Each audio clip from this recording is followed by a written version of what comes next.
From pot-smoking hippies to spaced-out stoners, the lingering stereotypes of cannabis consumers. You just think of it as being a dark alley, either really low-life, scummy people, or just, brain-dead teens or something.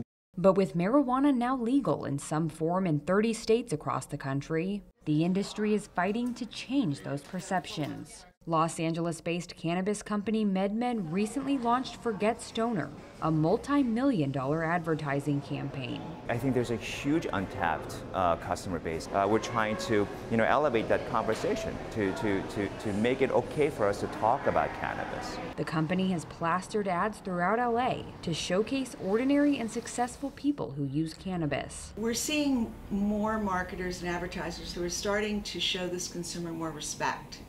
They're starting to show this consumer more recognition of who they are in reality versus what that stereotype has been.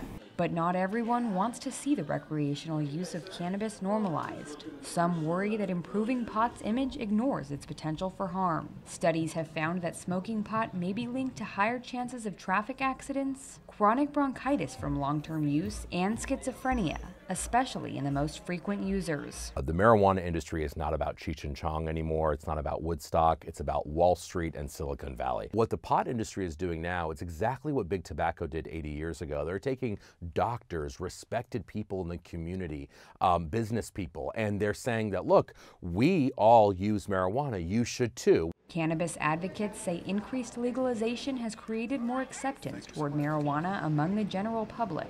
People like Cindy Paul, the 55-year-old insurance client manager, says she hasn't smoked pot in 25 years, but recently decided to try marijuana-infused gummies. I do think it has medical qualities. I'm not using it for that. I'm using it to have a good time. I don't think it's any different than having a beer. So since we came to Oregon and it's legal here, that's why we're doing it here. The industry hoping it can shake the stoner stereotype once and for all. Krista Fourier, Associated Press, Los Angeles.